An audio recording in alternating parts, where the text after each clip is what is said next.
Dude, hello. Dude, listen. Listen.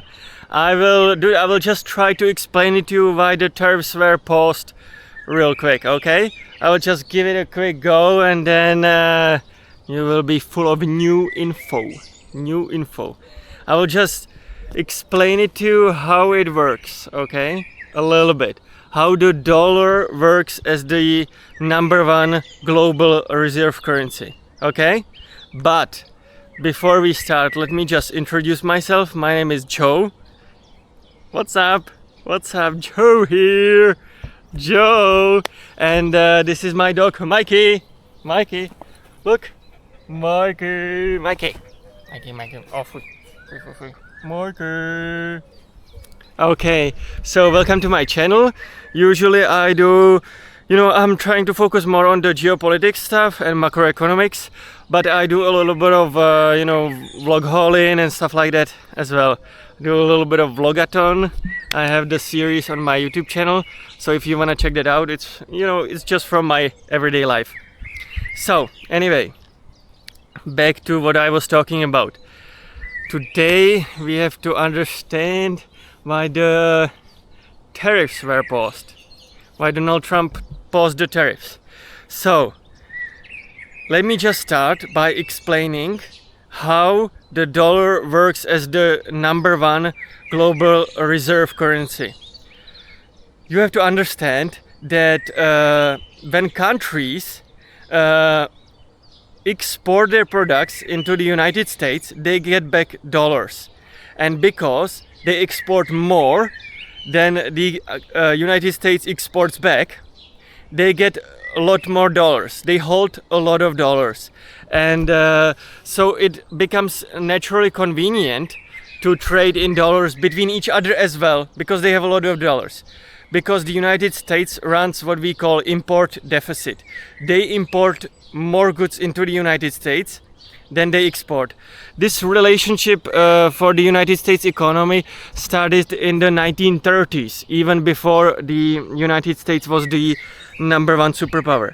At that time, the number one superpower was the British Empire.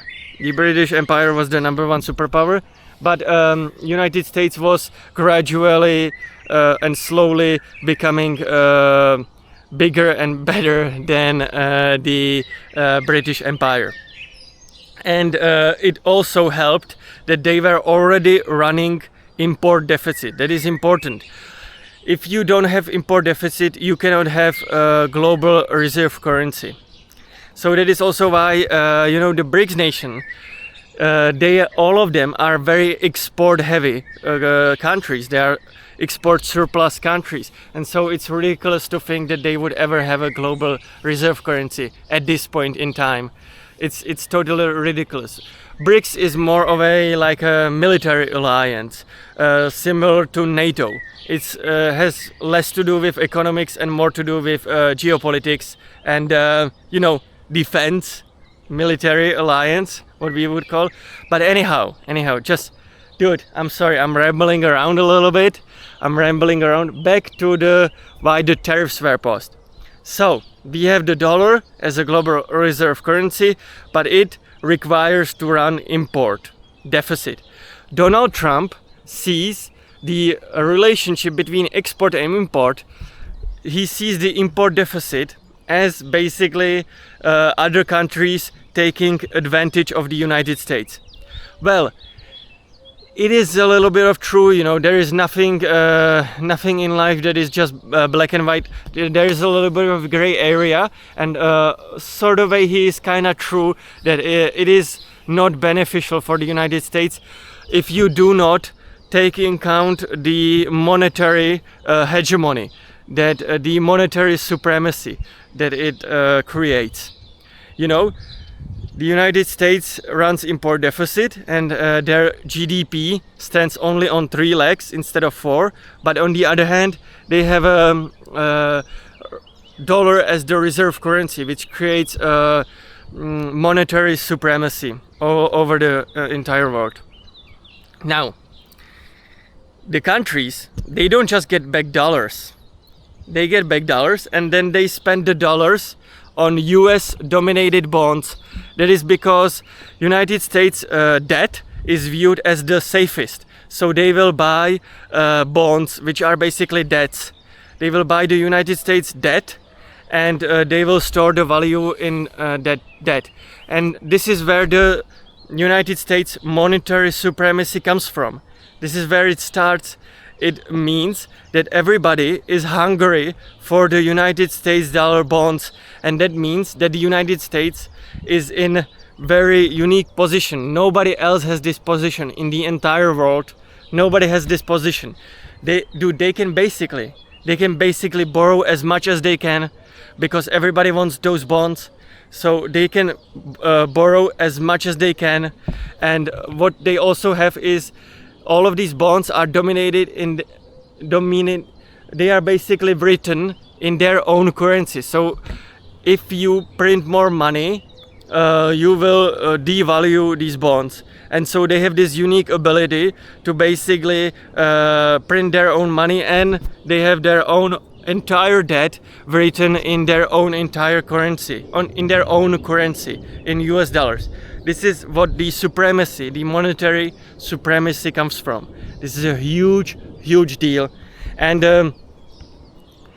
what the tariffs are meant to do is basically create an invisible wall between export minus import.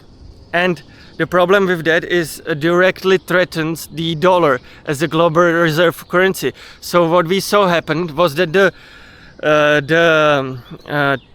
stock market went down because everybody was worried that the tariffs will increase prices and also created instability. So the corporation paused spending, and this meant that stocks went down. But also what happened? People started selling the bonds. They started selling bonds. So the bond market and the stock market both went down, and this is a huge deal. Basically, these tariffs, by creating the wall between export and import, they threaten the United States' dollar, and this means that everybody no longer wants to hold these bonds. They don't want to hold the United States' debt, and that is crucial because this means that the United States' debt will get more expensive. This means that the interest rate on the United States' debt will increase. I'm sorry, Maiky is a little bit distracting me. Look at him. Look at this good boy. Can you see him?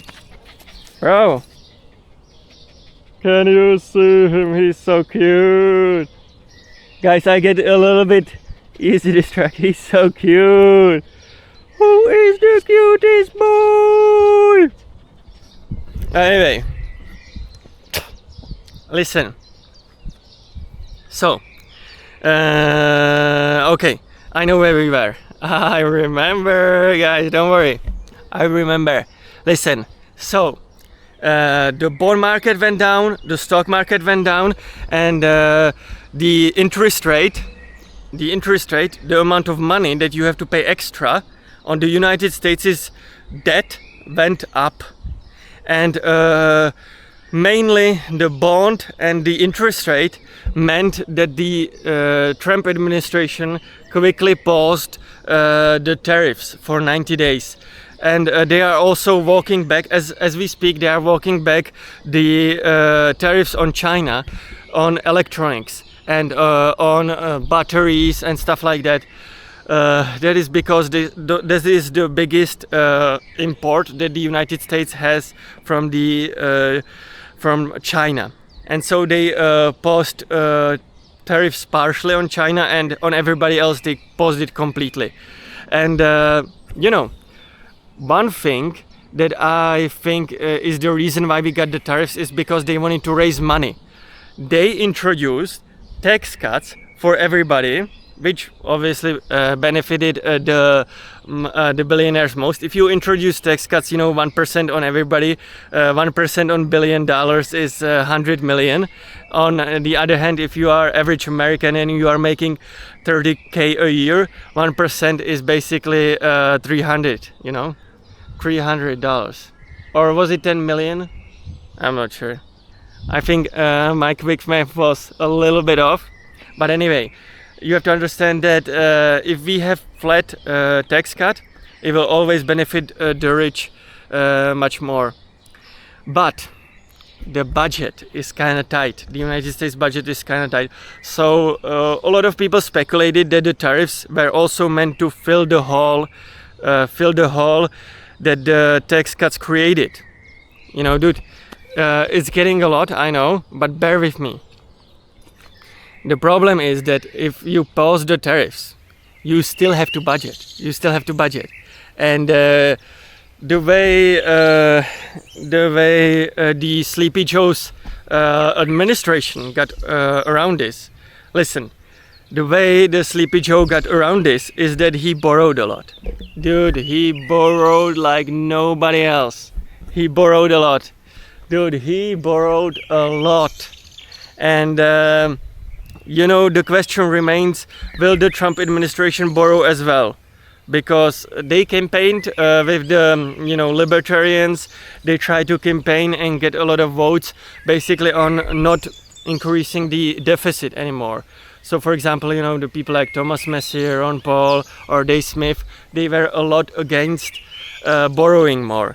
But as we saw, the temporary quick short-term budget was passed without Thomas Massey. That's because it already had borrowing including in, and so as always, it seems like I will just say, dude, it seems like, dude, they will just borrow. Yeah, the Trump administration will get around this. They will just get around this by borrowing. It seems like that's the way it's heading. They will just borrow like everybody else. So yeah, not much is going to change. Seems like they are super war hungry, just like the other administrations were before, and they are going to borrow. Seems like. So there is no difference between Democrats or Republicans. They always do the same, pretty much. They warmonger and then borrow. Which is obviously, the warmongering is horrific. We can see the genocide in Gaza. It's truly, truly horrible. It's it's breaking my heart, honestly. Yeah, I'm really, really, really sorry for those people. It's truly, truly hard seeing all of the images that are coming from Gaza. Yeah. But sorry for the downer at the end, but yeah, as always, make sure to smash that like button, make sure to smash that subscribe button, and I will see you in the next one. Bye bye.